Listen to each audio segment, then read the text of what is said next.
ഈ പുതിയ പ്രഭാതത്തിൽ എല്ലാവർക്കും സ്നേഹവന്ദനങ്ങൾ അറിയിക്കുന്നു. ഇന്നത്തെ ദിവസം എല്ലാവർക്കും അനുഗ്രഹമാകട്ടെ എന്ന് ആശംസിക്കുകയും പ്രാർത്ഥിക്കുകയും ചെയ്യുന്നു.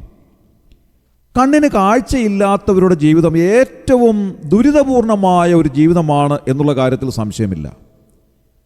കാഴ്ച നേരത്തെ ഉണ്ടായിരുന്നിട്ട് പിന്നീട് കാഴ്ച നഷ്ടപ്പെടുകയോ കാഴ്ചയില്ലാത്തവരായി ജനിക്കുകയോ ഒക്കെ ചെയ്യുന്ന ആളുകളുടെ ജീവിതം വളരെയധികം ദുസ്സഹമാണ്.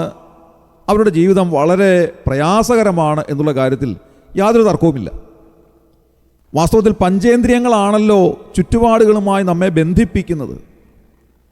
നമ്മുടെ കണ്ണ്, ചെവി, മൂക്ക്, നാക്ക്, ത്വക്ക്, ഇങ്ങനെ ഈ പഞ്ചേന്ദ്രിയങ്ങളിലൂടെയാണ് നമ്മുടെ ചുറ്റുപാടുകളുമായി നിരന്തരമായി നാം സമ്പർക്കം ചെയ്യുന്നത്. കണ്ണിൻ്റെ കാഴ്ചയില്ലാതെ വരിക എന്ന് പറയുമ്പോൾ വളരെ ദുസ്സഹമാണ്. എന്നിരുന്നാലും ഒരു ഇന്ദ്രിയത്തിൻ്റെ കഴിവ് നഷ്ടപ്പെടുമ്പോൾ ബാക്കിയുള്ള ഇന്ദ്രിയങ്ങൾക്ക് അതിൻ്റെ ജോലി കൂടെ ഏറ്റെടുക്കേണ്ടതായി വരുന്നു. അങ്ങനെ ശബ്ദത്തിലൂടെയോ രുചിയിലൂടെയോ മണത്തിലൂടെയോ സ്പർശനത്തിലൂടെയോ ഒക്കെ ഒരു സാധനം എന്താണെന്ന് തിരിച്ചറിയുവാൻ, ഒരു വ്യക്തി ആരാണെന്ന് തിരിച്ചറിയുവാനൊക്കെ അവർക്ക് സാധിക്കുന്നു. അങ്ങനെ അവർ അഡാപ്റ്റഡ് ആയിത്തീരുന്നു. ഞാൻ ഏതാനും ചില വർഷങ്ങൾക്ക് മുൻപ് അഹമ്മദാബാദിൽ റെയിൽവേ സ്റ്റേഷനിൽ ട്രെയിനിന് വേണ്ടി വെയിറ്റ് ചെയ്യുന്ന സമയത്ത് ഒരു കാഴ്ച എൻ്റെ ശ്രദ്ധയിൽപ്പെട്ടു. ട്രെയിനിൽ വന്നിറങ്ങിയ അന്ധനായ ഒരു മനുഷ്യൻ തൻ്റെ കയ്യിലുള്ളതായ വടി മുൻപിൽ ഇങ്ങനെ വഴിയിൽ കുത്തി കുത്തി നോക്കി തടസ്സങ്ങളൊന്നുമില്ല എന്ന് കണ്ട് സാവധാനത്തിൽ അദ്ദേഹം നടന്ന് ഞാനിരിക്കുന്നതിൻ്റെ മുൻപിലുള്ളതായ ഒരു സ്ഥലത്ത് വന്ന് നിന്നു. അവിടെയുള്ള ഒരു വലിയ പില്ലറിൽ അദ്ദേഹം തൊട്ടു നോക്കി. അങ്ങനെ അവിടെയെല്ലാം പിടിച്ചു നോക്കി വടി കൊണ്ട് സാവധാനത്തിൽ ആ പില്ലറിൻ്റെ ചുറ്റുപാടും ഇങ്ങനെ കുത്തി കുത്തി നോക്കി. മറ്റ് യാതൊരു കാര്യങ്ങളും അവിടെ ഇല്ല. അവിടെ സുരക്ഷിതമായിട്ട് തനിക്ക് ഇരിക്കുവാൻ സാധിക്കുന്ന ഒരു സ്ഥാനമാണ് എന്നുള്ളത് അദ്ദേഹം ഉറപ്പിച്ചു. എന്നിട്ട് അദ്ദേഹം അവിടെ തൻ്റെ കയ്യിലുള്ളതായ ബാഗ് സാവധാനത്തിൽ ഇറക്കി വെച്ചു. അവിടെ താൻ ഇരുന്നു.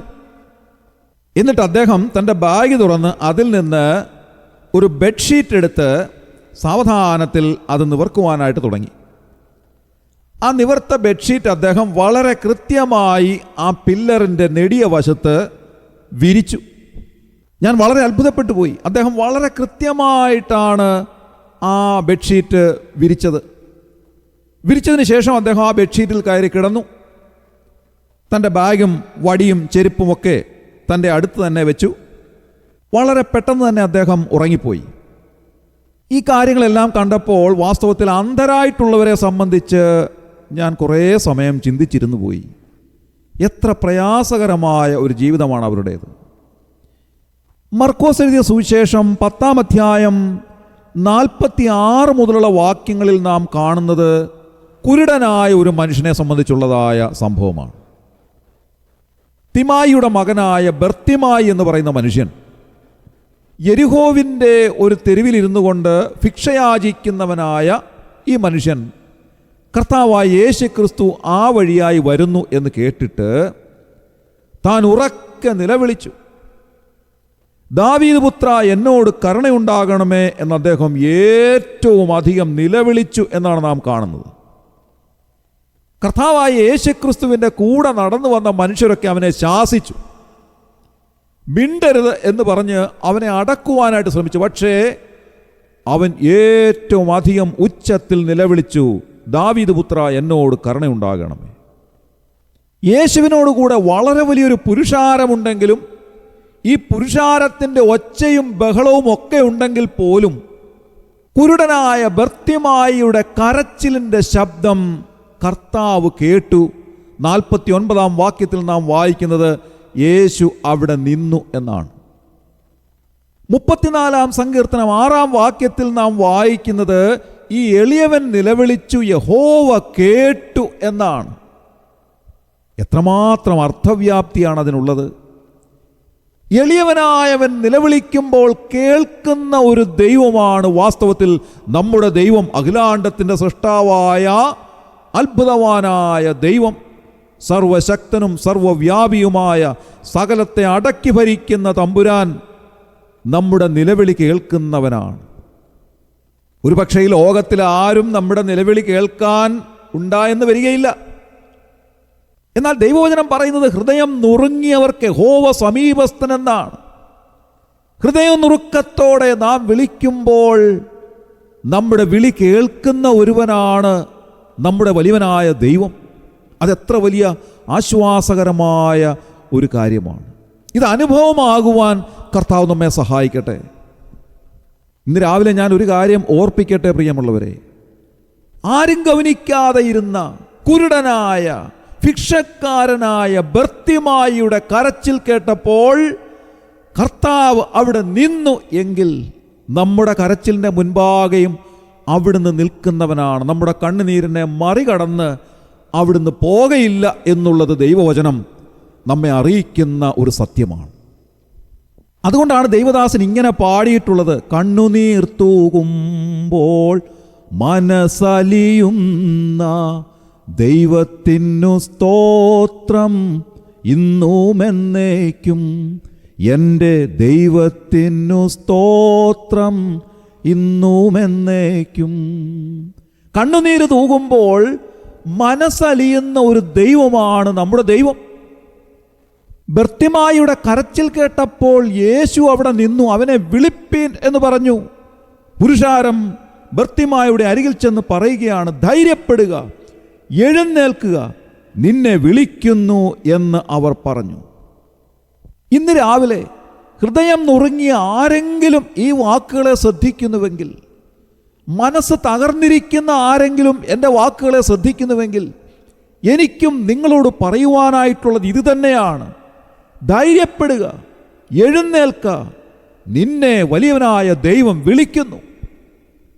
എങ്ങനെയാണ് ധൈര്യപ്പെടുവാൻ സാധിക്കുക? 138-ാം സങ്കീർത്തനം 3-ാം വാക്യത്തിൽ നാം വായിക്കുന്നത് ഇങ്ങനെയാണ്: ഞാൻ വിളിച്ചപേക്ഷിച്ച നാളിൽ നീ എനിക്ക് ഉത്തരമരുളി, എൻ്റെ ഉള്ളിൽ ബലം നൽകി എന്നെ ധൈര്യപ്പെടുത്തിയിരിക്കുന്നു. നോക്കുക, വലിയവനായ ദൈവം നമ്മുടെ ഉള്ളിൽ ബലം നൽകി നമ്മെ ധൈര്യപ്പെടുത്തുന്നവനാണ്. ബർത്തിമായി തൻ്റെ ഏക സമ്പാദ്യമായിരുന്ന പുതപ്പിട്ടുകളഞ്ഞ് ചാടി എഴുന്നേറ്റു. അവൻ കർത്താവിൻ്റെ അരികിലേക്ക് ചെന്നു. യേശു കർത്താവ് അവനോട് ചോദിക്കുകയാണ്, ഞാൻ നിനക്ക് എന്ത് ചെയ്തു തരണമെന്ന് നീ ഇച്ഛിക്കുന്നു? അവൻ മറുപടിയായി പറഞ്ഞത്, കർത്താവേ, എനിക്ക് കാഴ്ച പ്രാപിക്കണം. ഇവിടെ ചോദ്യവും ഉത്തരവും എല്ലാം വ്യക്തമാണ്. നാം വായിക്കുന്നത്, യേശു അവനോട്, പോക, നിന്റെ വിശ്വാസം നിന്നെ രക്ഷിച്ചിരിക്കുന്നു എന്ന് പറഞ്ഞു. ഉടനെ അവൻ കാഴ്ച പ്രാപിച്ചു. നിന്റെ വിശ്വാസം നിന്നെ രക്ഷിച്ചിരിക്കുന്നു എന്ന് കർത്താവായ യേശു ക്രിസ്തു ബർത്തിമായിയോട് പറഞ്ഞതിനെ തെറ്റായ നിലയിൽ പലരും വ്യാഖ്യാനിച്ച് കേട്ടിട്ടുണ്ട്. അവനവൻ്റെ വിശ്വാസം അവനവനെ രക്ഷിക്കുന്നു എന്ന് യേശു കർത്താവ് പറഞ്ഞതായിട്ട് പലരും വ്യാഖ്യാനിച്ച് ഞാൻ കേട്ടിട്ടുണ്ട്. പക്ഷേ എന്താണ് യഥാർത്ഥമായിട്ടുള്ള വിശ്വാസം? യേശുക്രിസ്തുവിലുള്ളതായ ബർത്തിമായിയുടെ വിശ്വാസം ബർത്തിമായിയെ രക്ഷിച്ചിരിക്കുന്നു എന്നാണ് അതിൻ്റെ അർത്ഥം. ഏതെങ്കിലും വിശ്വാസമല്ല. അപ്പോസ്തല പ്രവൃത്തികൾ 16-ാം അധ്യായത്തിൽ നാം വായിക്കുന്നുണ്ട്, കാരാഗ്രഹപ്രമാണി പൗലോസിനോടും ശീലാസിനോടും ചോദിക്കുന്നു, യജമാനന്മാരെ, രക്ഷ പ്രാപിപ്പാൻ ഞാൻ എന്ത് ചെയ്യണം? അവരെന്താണ് മറുപടി പറഞ്ഞത്? കർത്താവായ യേശുവിൽ വിശ്വസിക്ക, എന്നാൽ നീയും നിന്റെ കുടുംബവും രക്ഷ പ്രാപിക്കും എന്നവർ പറഞ്ഞു. യേശുക്രിസ്തുവിൽ ആര് വിശ്വസിക്കുന്നുവോ അവർക്ക് രക്ഷയുണ്ട്. പാപത്തിൽ നിന്നുള്ള രക്ഷ, ഈ ലോകത്തിനപ്പുറമായിട്ടുള്ള നിത്യശിക്ഷാവിധിയായ നിത്യനരകാഗ്നിയിൽ നിന്നുള്ളതായ രക്ഷ, ലോകരക്ഷിതാവായ കർത്താവായ യേശുക്രിസ്തുവിൽ വിശ്വസിക്കുന്നവർക്ക് രക്ഷയുണ്ട്. റോമാലേഖനം 10-ാം അധ്യായം 9-ാം വാക്യത്തിൽ നാം വായിക്കുന്നത് ഇങ്ങനെയാണല്ലോ: യേശുവിനെ കർത്താവെന്ന് വായ്കൊണ്ട് ഏറ്റുപറയുകയും ദൈവം അവനെ മരിച്ചവരിൽ നിന്ന് ഉയർത്തെഴുന്നേൽപ്പിച്ചുവെന്ന് ഹൃദയം കൊണ്ട് വിശ്വസിക്കുകയും ചെയ്താൽ നീ രക്ഷിക്കപ്പെടും.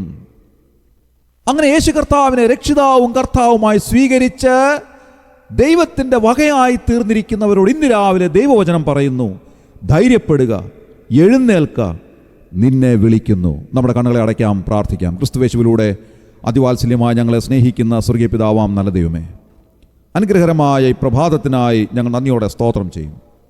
ഞങ്ങൾ ചിന്തിച്ചതുപോലെ കർത്താവേ, പലപ്പോഴും ഞങ്ങൾ ധൈര്യഹീനരായി തീരാറുണ്ട്. ബർത്തിമായിയെപ്പോലെ നിസ്സംഗരായി, നിരാശരായി പലപ്പോഴും ഞങ്ങൾ ഇരിക്കേണ്ടതായി വന്നിട്ടുണ്ട്. എന്നാൽ ഞങ്ങളെ അറിയുന്ന ഒരു കർത്താവ് ഞങ്ങൾക്കുള്ളതിനായി ഞങ്ങൾ നന്ദിയോടെ സ്തോത്രം ചെയ്യുന്നു.